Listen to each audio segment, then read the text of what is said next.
இனிமையான நண்பர்களே, அன்புள்ளம் கொண்ட சொந்தங்களே, அனைவருக்கும் வணக்கம்.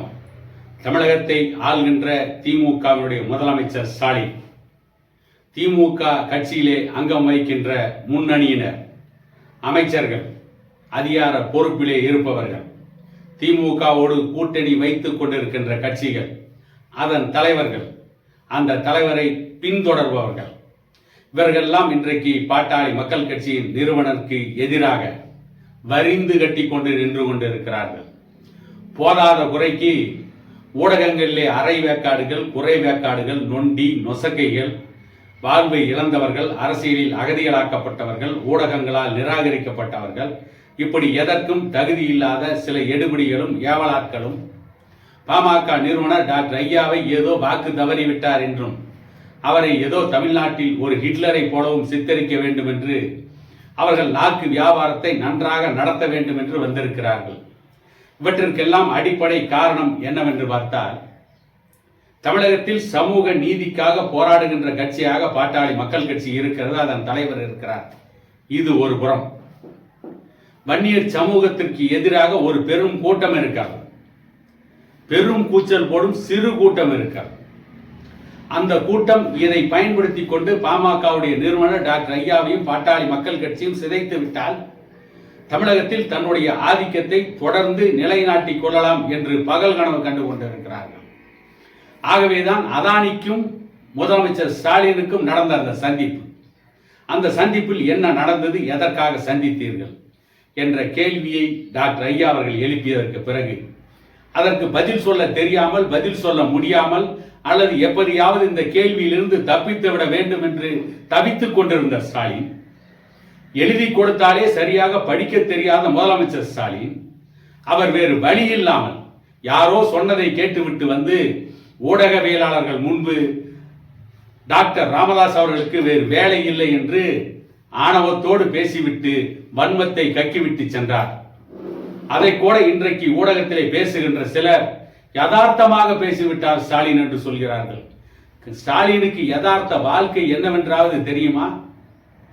அதிலே இன்னும் சிலர் கேட்கிறார்கள், ஸ்டாலின் அவர்கள் மிசாவிலே சிறைக்கு சென்றார், ஸ்டாலின் அவர்கள் தமிழ்நாட்டு மக்களுக்காக சிறைச்சாலைக்கு போய் தன்னுடைய தியாகத்தை செய்து காட்டினார்.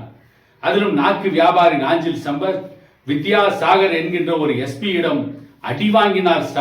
ஸ்டாலினை கொடுமைப்படுத்தினார்கள். இப்படி சிறைச்சாலைக்கு பாமக நிறுவனர் டாக்டர் ஐயா சென்றதுண்டா, அன்புமணி அவர்கள் சென்றதுண்டா என்றெல்லாம் கேள்வி எழுப்பியிருக்கிறார்கள். தமிழகத்தின் வரலாறு தெரியாமல் உளறிக் கொண்டிருக்கிறார்கள். ஸ்டாலின் எதற்காக சிறைக்கு போனார்? 1976 ஆண்டு வரை நடந்து கொண்டிருந்த திமுக ஆட்சியில் நடந்த ஊழல் முறைகேடுகள், அவர்கள் ஆட்சியிலே நடந்த அட்டூழியங்கள், இவற்றை பார்த்து நொந்து போன அன்றைக்கு இந்தியாவை ஆண்டு கொண்டிருந்த இந்திரா காந்தி ஸ்டாலினை பிடித்து சிறையில் தள்ளினார். ஸ்டாலின் நடந்து கொண்ட விதம் மோசமாக இருந்தது. ஆகவே வித்யாசாகர் வைத்து 2 மிதி மிதித்தார். இதையெல்லாம் நீங்கள் தியாகம் என்று நாக்கு உசாமல் பேசுகிறீர்கள். ஊழலிலே சிறைக்கு சென்றது ஸ்டாலின், ஊழலால் பாதிக்கப்பட்டு சிறைக்கு சென்றவர் கலைஞர், ஊழல் செய்ததால் சிறைக்கு சென்றவர் கலைஞர். ஆனால் நீங்கள் என்ன சொல்கிறீர்கள்? இன்றைக்கு ஏதோ சிறைக்கு சென்று விட்டார்கள், மிசாவிலே சிறைக்கு சென்ற தியாகிகள் என்று உங்களுக்கு நீங்களே பட்டம் சூட்டிக் கொள்கிறீர்கள். இதில் ஸ்டாலினை வேற மிகப்பெரிய தியாகி என்று ஆளுக்கு பேச வந்திருக்கிறீர்கள். எதற்கு சிறை சென்றார் ஸ்டாலின்? ஸ்டாலின் சிறை சென்றது தியாகமா துரோகமா? ஒரு பட்டிமன்றம் நடத்த வேண்டிய அளவிற்கு அவ்வளவு செய்திகள் இருக்கிறது. ஸ்டாலின் மீதே பல்வேறு குற்றச்சாட்டுகள் இருந்தது அன்றைக்கு. அதனால்தான் ஸ்டாலின் கைது செய்யப்பட்டார், சிறைக்கு போனார். இதை பற்றி இன்றைக்கு மூடி மறைத்து விட்டு பாமக நிறுவனர் டாக்டர் ஐயா சிறைக்கு போனாரா என்றெல்லாம் கேள்வி எழுப்புகிறார்கள். பாட்டாளி மக்கள் கட்சியினுடைய நிறுவனர் டாக்டர் ஐயா இன்னும் தமிழ்நாட்டிலே பாளையங்கோட்டை சிறைச்சாலைக்கு மட்டும்தான் செல்லவில்லை, அத்தனை சிறைச்சாலைக்கும் சென்றிருக்கிறார். சிறைச்சாலைக்கு அவர் சென்றது மக்கள் நலன் சார்ந்து மக்களுக்காக போராட்டம் நடத்தியதால் சிறை சென்றார். எந்த இடத்திலும் ஊழல் குற்றச்சாட்டுக்கு ஆளாகி பாமக நிறுவனர் டாக்டர் ஐயா அவர்கள் சிறைக்கு செல்லவில்லை. இந்த உண்மையை மறைத்து விட்டு ஏதோ வாய் இருக்கிறது என்பதற்காக எப்படி வேண்டுமானாலும் பேசுவார்களா? ஏன் சிறைக்கு போனார், எதற்காக சிறைக்கு போனார் என்று ஸ்டாலினை கேள்வி கேட்டால் என்ன பதில் சொல்வார்கள்? ஏன் சிறைக்கு போனார், எதற்காக சிறைக்கு போனார் என்று டாக்டர் ஐயாவை கேட்டால் அதற்கு ஒரு மிக பெரும் தியாக வரலாறு இருக்கிறது. சமூக நீதி காக்க சிறைக்கு போனார். ஆட்சி நடத்திய அதிகார துஷ்பிரயோகத்தை கண்டித்து சிறைக்கு போனார். தமிழ்நாட்டு இளைஞர்களை சீரழித்துக் கொண்டிருக்கின்ற மதுபான கடைகளை மூட வேண்டும் என்று மதுபான கடைகளுக்கு பூட்டு போட்டு சிறைக்கு போனார். கருணாநிதி இப்படி எதற்காக சிறைக்கு போனார், அல்லது ஸ்டாலின் எதற்காக சிறைக்கு போனார் என்று கேள்வி கேட்டால் என்ன சொல்வார்கள்? தண்டவாளத்திலே தலை வைத்து படுத்தார் கருணாநிதி என்று சொல்கிறார்கள் இன்றைக்கும் கூட. ஆனால் இதை பற்றி இன்றைக்கு ஸ்டாலினுக்கு முட்டு கொடுத்து பேசிக் கொண்டிருக்கின்ற நாஞ்சில் சம்பத்தே ஒரு காலத்தில் பேசியிருக்கிறார். கருணாநிதி 4ஆம் நம்பர் பிளாட்பாரத்தில் தலை வைத்து படுத்தார், ஆனால் ட்ரெயின் வந்தது 2ஆம் நம்பர் பிளாட்பாரத்தில். ட்ரெயின் வராத பிளாட்பாரத்தில் தலை வைத்து படுத்துவிட்டு அதை ஒரு பெரிய தியாகமாக இன்று வரை பேசிக் கொண்டிருப்பது திமுக. கருணாநிதியை பற்றி ஒரு பாடல் உண்டு. பாளையங்கோட்டை சிறையினிலே பாம்புகள் பள்ளிகள் நடுவிலே அஞ்சாமல் இருந்தது யாருன்னு சொல்வார்கள். பாம்புக்கும் பள்ளிக்கும் நடுவில் மனுஷன் இருக்க முடியுமா? மேஜிக் பண்றவங்க தான் இருக்க முடியும். ஆகவே இவர்கள் ஏதோ தியாகம் செய்ததை போல மக்களை ஏமாற்றிக் கொண்டிருக்கிறார்கள். ஏதோ பாமக நிறுவனர் தான் கொடுத்த வாக்குறுதிகளை காற்றில் பறக்க விட்டு விட்டாராம். திமுக ஆட்சிக்கு வருகின்ற பொழுது அல்லது திமுக தேர்தல்களை சந்திக்கின்ற பொழுது கொடுத்த வாக்குறுதிகள் எத்தனை வாக்குறுதிகளை காப்பாற்றி இருக்கிறார்கள்?